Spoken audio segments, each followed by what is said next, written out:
This is an insurance segment. Today's topic is risk segmentation. That's the topic for today. This is Consumers Doctor on the behalf of Foremost Organization presents to you on risk segmentation on a customer-driven healthcare insurance segment. Customer has a right to be grouped.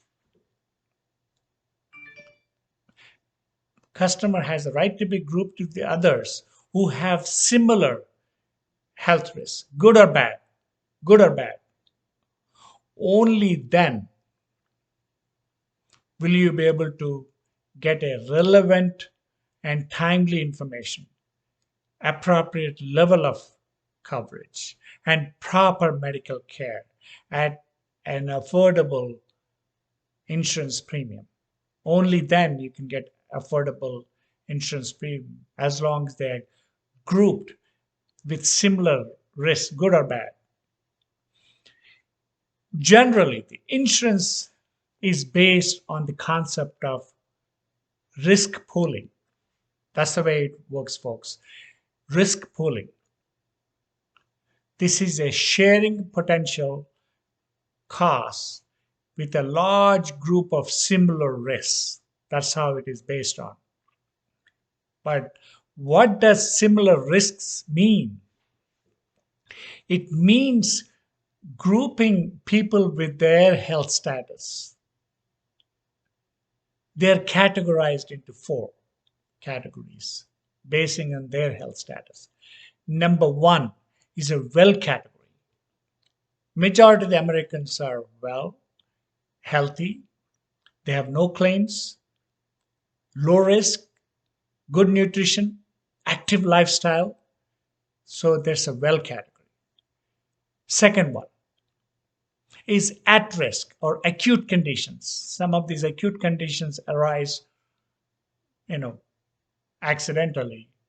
Like in smoking, they can have an accidental pneumonia.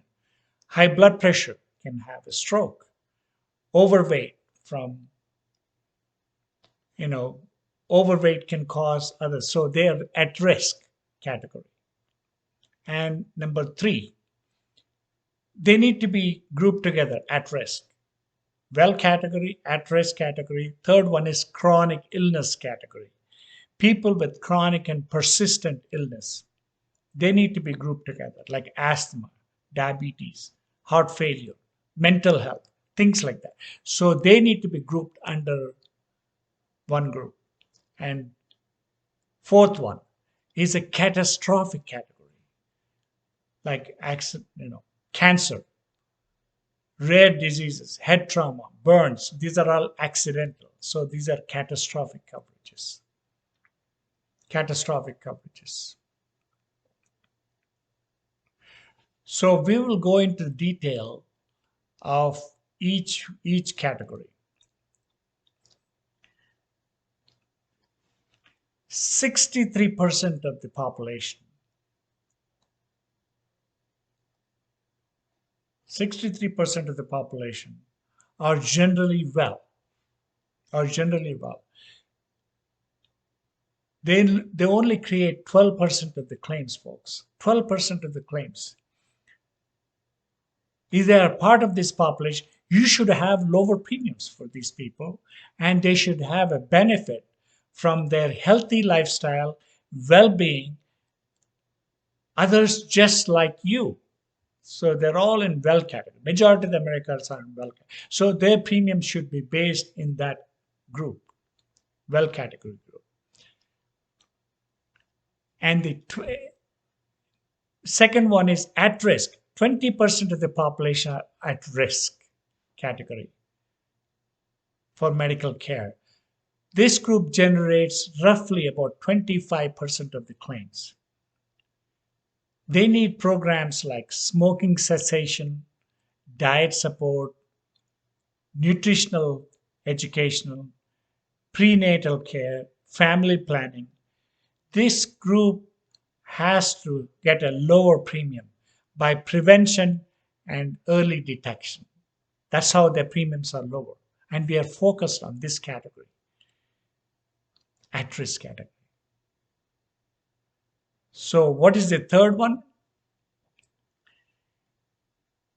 16% of the population have chronic impaired risk. They have chronic impaired risk. Though these are the people with chronic persistent illness or diseases need a significant medical care. They need a significant medical care. This group benefits the most from the medical maintenance and stabilization. These are the people we need to pay the attention the most.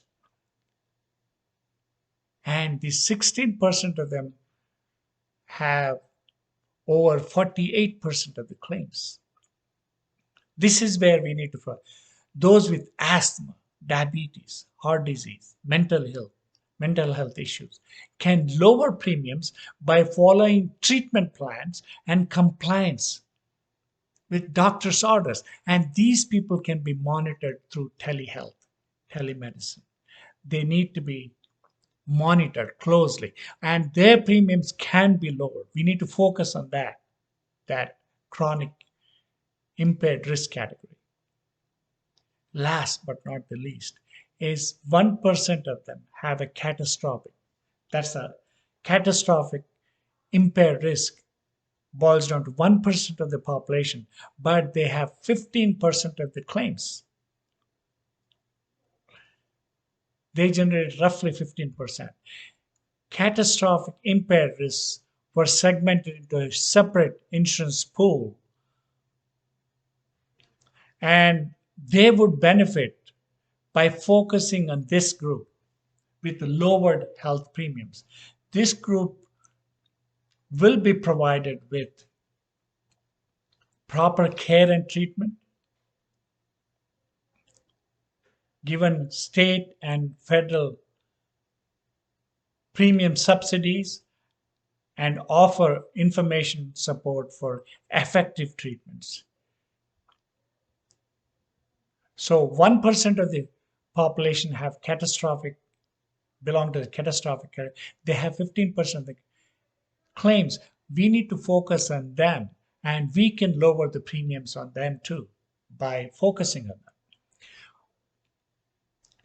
Neither politicians nor insurance industry leaders are discussing a risk segmentation approach. Why? That's a big why. Because it upsets the status quo group. They want to keep status quo. Some argue it is not politically correct because it could stigmatize high-risk population. That's what they claim, but that's not true. Others say it's too much like system we had before Obamacare. They don't want to go into the details of risk segmentation because by status quo, they don't care for the rising healthcare costs. They don't care the expenditure we have. Politicians in general seem to refer a centralized one-size-fits-all approach. That's what they prefer. That's how we got Obamacare. Single risk pool with everyone lumped together. Everybody was lumped together. It's all on the premium based. It has nothing to do with risks, nothing to do with it's all premium based, top down government approach. But we want bottom up. What we need to focus on bottom up, customer driven approach. Single risk pool, whereas everyone's premiums is based on the everybody else health risk. You're paying for everybody else's risk. There's no difference based on health maintenance, lifestyle, and treatment compliance. Sometimes not even your age or gender. Your premiums are not even based on your age or gender. They're just broad. They're too broad. Insurers, insurance companies would like to keep it that way. That's how we got Obamacare in the first place, because there were too many uninsured. Obamacare, what it does, basically, there is no financial benefit under the Obamacare. There's no financial benefit for being healthy, getting healthy, or staying healthy. There's no financial benefit. We are all grouped into one system, one size fits all.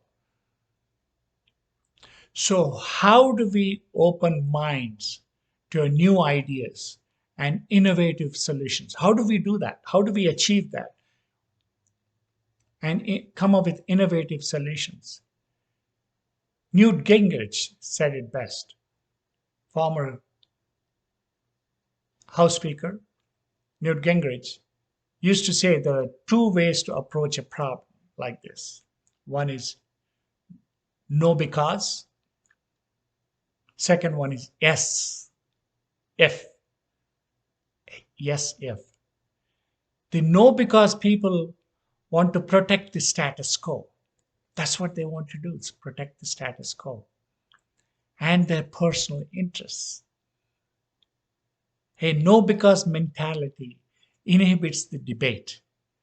It inhibits the debate.